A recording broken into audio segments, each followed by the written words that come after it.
আসসালামু আলাইকুম বন্ধুরা, আশা করি আপনারা সকলেই ভালো আছেন। পবিত্র কোরআনে উল্লেখিত ধ্বংসপ্রাপ্ত যে একটি জাতির নাম উল্লেখ রয়েছে, তার মধ্যে অন্যতম একটি জাতি হল কওমে সামুদ বা সামুদ সম্প্রদায়, যাদের উপর নাজিল হয়েছিল হযরত সালেহ আলাইহিস সালাম। আজ আমরা হযরত সালেহ আলাইহিস সালামের অলৌকিক ঘটনা নিয়ে আলোচনা করব ইনশাআল্লাহ, তাই শেষ পর্যন্ত সাথেই থাকুন। সামুদ জাতির কাছে আল্লাহ হযরত সালেহকে প্রেরণ করেছিলেন, কিন্তু অন্যান্য রাসূলের ন্যায় তার আবেদনও তার জাতি প্রত্যাখ্যান করেছিল। সালেহ আলাইহিস সালাম সামুদ সম্প্রদায়ের নিকট আবেদন করে বললেন, হে আমার সম্প্রদায়, তোমরা আল্লাহর উপাসনা করো, তিনি ছাড়া তোমাদের জন্য অন্য কোনো উপাস্য নেই। তিনি তোমাদেরকে মৃত্তিকা থেকে সৃষ্টি করেছেন ও পৃথিবীতে বসবাস করতে দিয়েছেন। সুতরাং তার কাছে ক্ষমা প্রার্থনা করো ও তারই দিকে ফিরে এসো, ডাকলে তিনি সাড়া দেন। তখন তার কওম সামুদ সম্প্রদায়কে বলল, হে সালেহ, আমাদের পূর্বপুরুষগণ যাদের উপাসনা করত, তুমি কি আমাদেরকে নিষেধ করছো তাদের উপাসনা করতে? তুমি যার দিকে আমাদেরকে ডাকছ তার সম্বন্ধে আমাদের সংশয় রয়েছে। তখন সালেহ আলাইহিস সালাম বললেন, হে আমার সম্প্রদায়, আমি যদি আমার প্রতিপালকের কাছ থেকে প্রমাণ পেয়ে থাকি, তোমরা কেন মঙ্গলের পরিবর্তে অমঙ্গল ডেকে আনছ? তখন তারা জবাবে বলল, তোমাকে ও তোমার সঙ্গে যারা আছে তাদেরকে আমরা অমঙ্গলের কারণ মনে করি। এরপর সালেহ আলাইহিস সালাম তাদের বললেন, তোমরা তো এমন সম্প্রদায় যাদেরকে পরীক্ষা করা হচ্ছে। তখন তারা বলল, আমরা কি আমাদেরই মতো একজনের আনুগত্য স্বীকার করব? তবে তো আমরা বিভ্রান্ত ও পাগল হিসাবে গণ্য হব। আমাদের মধ্যে কি তারই উপর প্রত্যাদেশ হয়েছে? সালেহ আলাইহিস সালাম বললেন, আজ জাতির পর তিনি তাদের জায়গায় তোমাদেরকে বসিয়েছেন, তাই আল্লাহর অনুগ্রহ স্মরণ করো ও পৃথিবীতে বিপর্যয় ঘটিও না। পুরো সামুদ জাতি হযরত সালেহ আলাইহিস সালামের ওপর ঈমান না আনলেও বেশ কিছু বিশ্বাসী মুমিনরা তার উপর ঈমান এনেছিল। সামুদ সম্প্রদায়ের অহংকারী প্রধানগণ সেই বিশ্বাসীদের উদ্দেশ্যে বলল, তোমরা কি আসলে জানো যে তাকে আল্লাহ পাঠিয়েছেন? তাকে কি সত্যি আল্লাহ তাআলা পাঠিয়েছেন? তখন সে বিশ্বাসী মানুষগুলো মনে মনে বলতে লাগল, তোমরা এখন এ আলোচনায় ব্যস্ত রয়েছ যে তিনি রসূল কিনা। প্রকৃতপক্ষে এটা আলোচনার বিষয়ই নয়, বরং এটা সত্য ও নিশ্চিত। একই সাথে এটাও নিশ্চিত যে তিনি যা বলেন তা আল্লাহর প্রেরিত বাণী। এরপর সে মুমিন ব্যক্তিরা বলল, তার কাছে যে বাণী পাঠানো হয়েছে আমরা তাতে বিশ্বাস করি। আমরা বিশ্বাস করি যে সালেহ আলাইহিস সালাম একজন আল্লাহর রাসূল, তিনি আল্লাহর কাছ থেকে একত্ববাদের বাণী নিয়ে এসেছেন। সুতরাং আমরা আল্লাহ এবং সালেহ আলাইহিস সালামের উপর ঈমান আনলাম। তখন অহংকারী পথভ্রষ্ট সামুদের নেতারা বলতে লাগল, তোমরা যা বিশ্বাস করো আমরা তা বিশ্বাস করি না। অর্থাৎ কওমে সামুদ এ লোকেরা হযরত সালেহ আলাইহিস সালামকে অস্বীকার করল, কিন্তু সালেহ আলাইহিস সালাম হাল ছাড়লেন না। তিনি তাদেরকে বারবার আহ্বান জানাতেই থাকলেন। দিন, মাস, বছর গড়িয়ে চলে। এভাবে যেতে যেতে বেশ অনেক বছর কেটে যায়। একসময় সালেহ আলাইহিস সালাম বার্ধক্যের দ্বারে উপনীত হলেন, কিন্তু তখনও তিনি তার সম্প্রদায়কে ওই একই আহ্বান জানাচ্ছিলেন। লোকেরা অতিষ্ঠ হয়ে স্থির করল, সে তো দেখছি মৃত্যুর পূর্ব মুহূর্ত পর্যন্ত আমাদেরকে এমন অতিষ্ঠ করতেই থাকবে। সুতরাং চলো আমরা তার কাছে এমন কিছু দাবি করি যা সে পূরণ করতে সক্ষম হবে না, তাতে আমরা তার অত্যাচার থেকে নিষ্কৃতি পাব। এরপর একদিন লোকেরা সমবেত হয়ে সালেহ আলাইহিস সালামকে বলল, তুমি যদি সত্যি আল্লাহর রসূল হও, তবে এই কাতেবা পাহাড়ের ওপরের ওই বড় পাথর খণ্ড থেকে বাচ্চা সম্ভবা একটি উটনি বের করে আনো, যা বের হওয়ার পরপরই বাচ্চা প্রসব করবে। কিন্তু এটি ছিল একটি অবিশ্বাস্য ঘটনা। একটি আস্ত পাথরের বুক চিরে একটি প্রাণী বের হবে, যা পৃথিবীর ইতিহাসে এক অবিস্মরণীয় অলৌকিক ঘটনা হবে। সৃষ্টিকর্তার ইচ্ছা ছাড়া যেটা কখনোই হওয়া সম্ভব নয়। তবুও সালেহ আলাইহিস সালাম তার জাতিকে বললেন, বেশ, এমন মুজিজা প্রকাশ পেলে তোমরা ঈমান আনবে তো? এমন ঘটনা ঘটার পরও তোমরা যদি ঈমান না আনো, তাহলে তোমাদের উপর চরম আযাব নাজিল হবে। তখন তারা বলল, হে সালেহ, এমন কিছু হলে আমরা অবশ্যই তোমার প্রতি ঈমান আনব। তখন হযরত সালেহ আলাইহিস সালাম মহান রব্বুল আলামিনের কাছে এই অলৌকিক ঘটনাটি ঘটার জন্য দোয়া করলেন।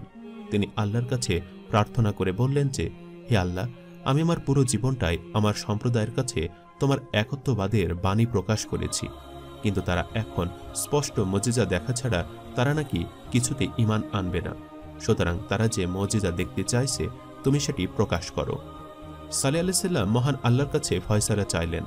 তখন আল্লাহ তাকে ওহির মাধ্যমে জানিয়ে বললেন, আমি ওদের পরীক্ষার জন্য এক মাদি উটকে পাঠিয়েছি। সুতরাং হে সালেহ, তুমি ওদের ব্যবহার লক্ষ্য করো ও ধৈর্য ধরো। এরপর মজেজা দেখার জন্য কওমে সামুদ একদিন পাহাড়ের সামনে এসে উপস্থিত হলো। এরপর তারা সালেহ আলাইহিস সালামকে বলল, হে সালেহ, এবার তোমার মজেজা দেখাও। তখন সালেহ আলাইহিস সালাম আল্লাহর কাছে দোয়া করল। আর তখনই ঘটে গেল সে বিস্ময়কর অলৌকিক ঘটনাটি, যেটি হযরত সালেহ আলাইহিস সালামের জীবনের সবথেকে বড় অলৌকিক ঘটনা।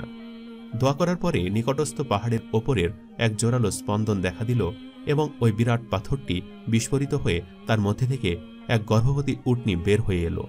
আর সে বের হয়ে সেই বাচ্চা প্রসব করল। আল্লাহর কুদরতের অলৌকিকভাবে এই অবিশ্বাস্য অসম্ভব ঘটনাটি সম্ভব হল। সেই উটনীটি শুধু বাচ্চার জন্মই দিল না, অলৌকিকভাবে বাচ্চাও সাথে সাথে বড় হয়ে গেল। কিছু লোক এই দৃশ্য দেখে সাথে সাথে ঈমান আনল, কিন্তু সম্প্রদায়ের প্রধানদের কেউই ঈমান আনল না। তারা বলতে লাগলো, এ তো স্পষ্ট জাদু। আর তাদের একথায় অবশিষ্ট লোকেরাও ভয়ে ঈমান আনতে সাহস করল না। এত বড় স্পষ্ট অলৌকিক মজেজা দেখার পরও অবাধ্য কওমে সামুদ আল্লাহর উপর ঈমান আনল না, যার ফলে হযরত সালেহ আলাইহিস সালাম দুঃখিত হলেন। অবিশ্বাসীদের বিশ্বাসী করতে তিনি আর কী বা করতে পারেন। তাই ফিরে আসার সময় সকলকে সতর্ক করে বললেন, এটি আল্লাহর উটনী, আর এর পানাহারে তোমাদের নিজেদের কোনো কিছুই ব্যয় করতে হবে না। সুতরাং একে আল্লাহর জমিনে চলতে ফিরতে ও খেতে দাও, কোনো কষ্ট দিও না, দিলে তোমরা আল্লাহর রোশানলে পড়বে। এদিকে সেই অলৌকিক উটনী যেদিকে চড়তে যেত সেদিকের অন্যান্য পশু মাঠ ছেড়ে পালাত। সে ছিল দ্রুত গতির, ফলে সে সমগ্র এলাকা চড়ে ফিরত। তাছাড়া সে দিনে 2 থেকে 4টি মাঠের ঘাস ও 2 থেকে 4টি কূপের পানি খেয়ে একাই শেষ করত। তখন পানির অভাব দেখা দিল ও পানির অভাবে মানুষের অন্যান্য পশুরা মরতে শুরু করল। যা হোক, উটনীকে সামুদগণ আপদ মনে করল, কেননা তার কারণে তাদের পশু সম্পদ ধ্বংস হয়ে যাচ্ছিল। সুতরাং তারা সমবেতভাবে সালের কাছে অভিযোগ পেশ করল। সালেহ আল্লাহর কাছে ফয়সালা চাইলেন। আল্লাহ জানান, ওদেরকে জানিয়ে দাও যে ওদের জন্য পানি পান করার পালা ঠিক করা হয়েছে এবং প্রত্যেকে ওরা পালাক্রমে পানি পান করার জন্য উপস্থিত হবে। তখন সালেহ লোকদের বললেন, আল্লাহ বলেছেন, পালাক্রমে একদিন মানুষের অন্যান্য পশুরা পানি পান করবে, পরদিন উটনী পানি পান করবে, আর ফেরেশতাগণ এই বন্টন ব্যবস্থা দেখাশোনা করবে। এই রায়ে অনেকেই সন্তুষ্ট হতে পারল না, কেননা এই উটনীর জন্য বরাদ্দকৃত দিনে তাদের অসুবিধা থেকেই গেল। এ কারণে তারা উটনীর ধ্বংস কামনা করত, কিন্তু ঐশী রোশানলের ভয়ে নিজেরা তাকে হত্যা করতে উদ্যোগী হতো না। যে সুবৃহৎ প্রতারণার মাধ্যমে শয়তান মানুষের বুদ্ধি ও জ্ঞান চেতনাকে বিলুপ্ত করে দেয়, তা হচ্ছে নারীর প্রলোভন। সুতরাং সম্প্রদায়ের 2 জন পরমা সুন্দরী নারী এই বাজি রাখল যে যে ব্যক্তি এই উষ্ট্রীকে হত্যা করতে পারবে, কেবলমাত্র সেই আমাদের মধ্যে থেকে যাকে ইচ্ছে তাকে স্ত্রী হিসেবে গ্রহণ করতে পারবে। তখন সম্প্রদায়ের 2 ব্যক্তি এই প্রলোভনে পড়ে ষড়যন্ত্র করল এবং সময়ের অপেক্ষায় রইল।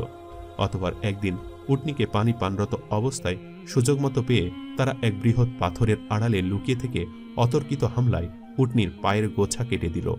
অতঃপর যখন উটনী পড়ে গেল তখন তারা সেটিকে হত্যা করল। বাচ্চাটি মায়ের মৃত্যুর এই দৃশ্য দেখে দৌড়ে গিয়ে পাহাড়ে উঠল এবং 3টি আওয়াজ দিয়ে এক পাথর খণ্ডের আড়ালে লুকিয়ে গেল। এই পাপাচারের সংবাদ পেয়ে সালেহ আলাইহিস সালাম মর্মাহত হলেন। আল্লাহ তাকে তার সম্প্রদায়কে ধ্বংসের পরিকল্পনার কথা জানালেন।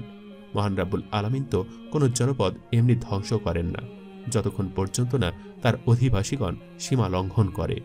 তখন সালেহ আলাইহিস সালাম তার সম্প্রদায়কে বললেন, তোমরা তোমাদের গৃহে 3 দিন জীবন উপভোগ করে নাও। এমন একটি প্রতিশ্রুতি যা মিথ্যে হবার নয়। অবজ্ঞা ভরে তারা বলল, কিভাবে আমরা তা বুঝব? শাস্তির লক্ষণই বাকি। সালেহ আলাইহিস সালাম তখন বললেন, আগামীকাল তোমাদের মুখমণ্ডল হলুদ বর্ণ ধারণ করবে, পরদিন লাল বর্ণ, আর শেষ দিনে কালো বর্ণের হবে।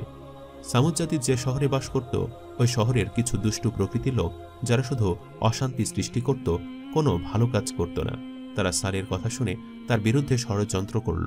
তারা ভাবল, যদি সে সত্যবাদী হয় আর আমাদের উপর শাস্তি নেমে আসে, তবে আমরা আমাদের মৃত্যুর পূর্বে তাকে হত্যা করি না কেন?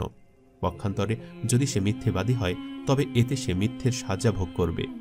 তাই তারা 9 জনে মিলে পরামর্শ শেষে বলল, চলো আমরা আমাদের উপাস্যের নামে শপথ গ্রহণ করি যে আমরা রাত্রিতে তাকে ও তার পরিবার পরিজনকে হত্যা করব। তারপর তার দাবিদারকে জোর দিয়ে বলবো, তার পরিবার পরিজনকে হত্যা করতে আমরা কাউকে দেখিনি, আমরা তো সত্যি কথা বলছি।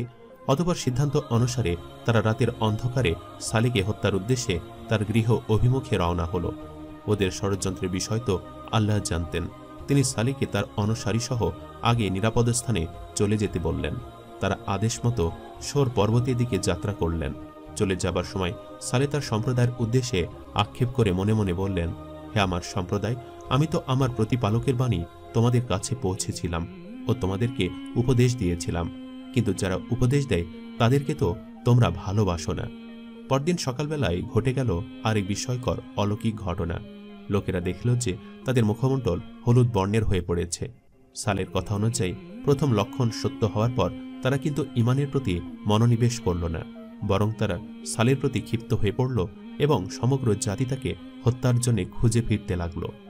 দ্বিতীয় দিনে লোকদের মুখমণ্ডল লাল এবং তৃতীয় দিনে কালো বর্ণের ধারণ করল। তখন সবাই নিরাশ হয়ে গেল এবং অপেক্ষা করতে লাগলো ঐশী গজবের। এ সম্পর্কে তাদের কোনো ধারণা না থাকায় তারা বুঝতে পারছিল না কোন দিক থেকে কিভাবে এবং কি ধরনের আযাব তাদের উপর এসে পড়বে। এদিকে প্রবল ঝড় শুরু হলো এবং 3 দিনের প্রবল ঝড় ও বজ্রাঘাতে এলাকার সকল মানুষ ও পশুরা নিহত হলো। সবকিছুই নিশ্চিহ্ন হয়ে গেল। এমন হলো যেন সেখানে কখনো কেউ বাস করেনি। সামুদ জাতি ওরা কত নিশ্চিন্ত হয়ে পাহাড় কেটে গৃহ নির্মাণ করত, কিন্তু ওদেরকে রক্ষা করতে ওই পাথরে মজবুত বাসস্থান কোনো কাজে এলো না। সামুদগণের ওপর ঐশী গজব নিপতিত হওয়ায় তারা বহুলাংশে নিশ্চিহ্ন হয়ে গিয়েছিল। অবশিষ্টরা ইলা মাইটিক উপসাগরের উত্তরে সোর পর্বতের কাছে আশ্রয় গ্রহণ করেছিল। হযরত সালেহ আলাইহিস সালাম সেখানে মৃত্যুবরণ করেছিলেন। এ কারণে ওই স্থানের নাম হাদরা মাউদ, অর্থাৎ মৃত্যু হাজির। আল্লাহ তাআলা সকল নবী এবং রাসূলের উসিলায় আমাদেরকে উত্তম হেদায়েত দান করুক, আমিন। সম্মানিত দর্শক, ভিডিওটি আপনাদের কাছে কেমন লেগেছে তা আমাদের কমেন্ট করে অবশ্যই জানাবেন। আর সবাই আমাদের সাথেই থাকবেন। আজ তাহলে এই পর্যন্তই। আপনারা ভালো থাকবেন, সুস্থ থাকবেন। আল্লাহ হাফেজ।